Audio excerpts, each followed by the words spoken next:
What is up, everyone? I am Brad from iBUYPOWER. Today we're going to be doing a quick unboxing video for one of our desktops. Things to look out for, things to keep track of, what some of the ports and plugs do, and how to control the lighting on your system, things like that. So I'll be opening the system, taking it out of its box, showing you all the accessories that come with it, pointing out some of the ports, and some common things to look out for with your new iBUYPOWER system. All right, so we're gonna go ahead and take the system out of its box.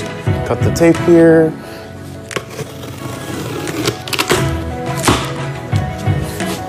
Okay, so there's gonna be a few things inside you wanna keep an eye out for. We have a quick start guide, accessory bag. This PC comes with a mouse and keyboard. Base.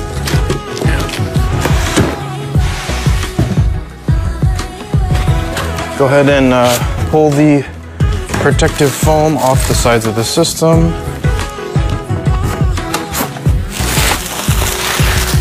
All right, cool. All right, so we got the PC out of its box. Before we take a look too much at the computer itself, we're gonna look at some of the things that we found in the box. First off, we have the accessory bag, the power cord for the PC, that's important, of course. This PC comes with Wi-Fi, so make sure to take a look in your accessory bag. If you do have Wi-Fi antennas, you'll need to screw those onto the PC once we're done. A little user guide for the graphics card. Like I said, any of the parts that come in your computer, if they do come with instruction manuals, we do include them in the accessory bag. You don't necessarily need these, but it's good to keep them, somewhere safe in case you need to refer back to them later. We also have our little card for instructions on how to work the RGB. A lot of these computers will have RGB lighting. There's a few different RGB ecosystems, different control methods. This little card will go through how a lot of those work. All right, and lastly, we have a little free gift from iBUYPOWER. If you purchase one of our systems and go ahead and leave a review, we'll send you a free gift, whether that's a gift card or some kind of swag. Of course, we want people to know about your experience and what you think about our products. The mouse and keyboard, those are pretty self-explanatory. We can set these aside. We also have a quick start guide. Some of the stuff we'll be going over in this video is here in the guide. Just hold on to this. It's got some good information on it, including some information about the ports on the system. And if you do need to back up or reinstall Windows, there's some instructions there as well. Okay, now let's move on to the actual PC. So you'll notice here on the side, there's this big giant warning label. It's telling you basically there's a protective foam insert inside the computer that's protecting the various parts from jostling around during shipping. You need to make sure to remove that piece of foam before you turn the PC on. So we're gonna go ahead and remove the side panel from the PC. Most side panels will come off with a few screws at the back, and then you'll slide it towards the rear and the panel will come off. Set this aside somewhere safe. Most of our PCs do come with tempered glass side panels, so you wanna make sure that you're not dropping these or putting something that's too heavy on top of it. Now you can see we have this foam insert. Like I said, you're just gonna remove that. Make sure it's not getting caught on any kind of like wires or cables as you're pulling it out. Again, like I said, this is gonna support the graphics card. It kind of keeps stuff safe during shipping. Okay, so after that, we're gonna take a look at the back of the PC. There's a couple of important things here. Can you see this? All right, so you'll notice two things here. One is we have this big sticker over all of the motherboard ports, basically reminding you that if your PC has a dedicated graphics card, you're gonna wanna plug your monitor into the graphics card. A lot of motherboards do have ports for the integrated graphics for the CPU. By default, those ports are disabled when you have a graphics card. Also, it's a much lower performance type of graphics, so if you're gaming, you wanna make sure you're plugging into the ports on your graphics card. I'm gonna go ahead and remove this sticker. Also here, we have a little sticker covering the power plug on the power supply, kind of reminding you the same thing as the warning we saw on the side panel, to remove that foam insert before you plug in and turn on the PC. So we're gonna go ahead and remove this sticker as well. All right, so let's go ahead and take a look at the ports and plugs on the back of the PC. Starting here at the top, we have the connections for the Wi-Fi antennas. Not every PC will have these external connections for Wi-Fi, but this is pretty common nowadays. Again, remember to find the antennas that we had in our accessory bag and screw those in there. Below that, we have the legacy PS2 ports for keyboard and mouse. Not every system will have these as well, but it will give you a little bit of support for those older keyboards and mice. Then we have are blue USB 3 ports. There's 2 sets of those, 2 here, 2 here. In between, we have an HDMI port.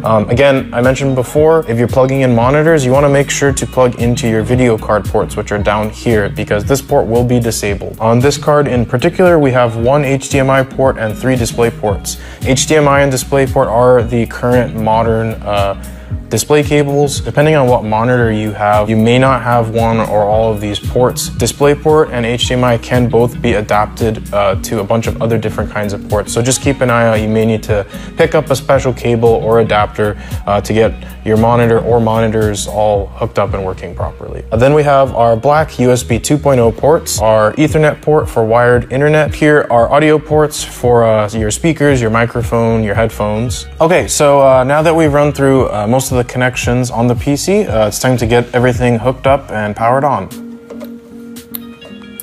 Some USB plugged in here.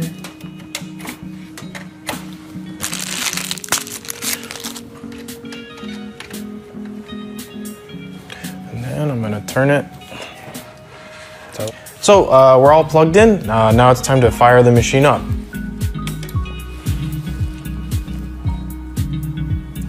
So there's a few things that we do recommend you do when you first get the machine started up. Of course, you're gonna have to go through and create your Windows user ID, set up some of your personal settings.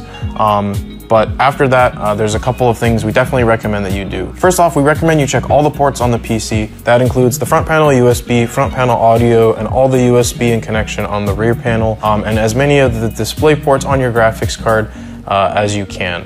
This will make sure that, in the future, if you do need to expand and, add anything, you don't suddenly run into, a dead port or, something that was loose or disconnected. Just want to make sure everything's working right on day one. A lot of people ask us, what kind of software should I download? Actually, the thing we recommend, whatever game you were hyped about playing or a game that you have been playing, go ahead and install that one right away. Give the machine a good workout right off the bat. You really want to make sure that it's performing as expected. Within the first couple of days, depending on your speed of your internet and how many times you restart the PC may go through some Windows updates, some file indexing, so there may be a few slowdowns right at the beginning. But after all that is done, after you're fully up to date, you should have pretty flawless performance. There shouldn't be any kind of, like I said, slowdowns, no kind of crashing or freezing, nothing like that. It should work flawlessly right out of the box. If you do have any issues with the PC, make sure to get in touch with our support as soon as you can. Of course, all of our PCs do come fully warranted, parts and labor. So if you have any issues, make sure to call us, and we can work through these things with you. So lastly, of course, you do notice this PC does have some RGB lighting going on. We do get a lot of questions about, how that's controlled. If your computer does come with the RGB Quick Start Guide, you can refer to that. But if it doesn't come with it, basically there's 3 main ways that RGB is controlled on our systems. The first way and the most common way is through motherboard software.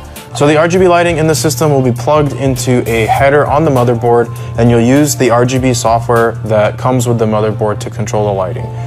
There's 4 main motherboard software.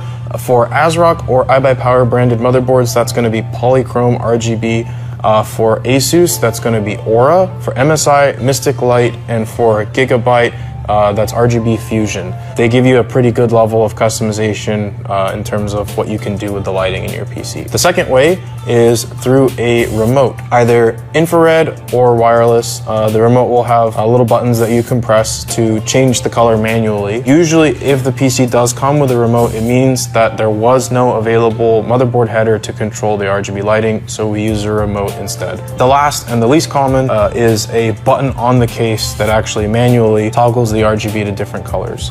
This is usually for more inexpensive systems where the motherboard can't have a RGB header. Okay, so that wraps it up for our unboxing and quick start video. Again, if there was anything unexpected that happened during your PC setup, any weird behavior or things that didn't go as we described it in this video or in the quick start guide, make sure to let us know. Give us a call, hit us up on live chat, social media, whatever, and we'll try to get it taken care of right away. Anyways, again, I'm Brad. Thanks for tuning in, and we'll see you guys online.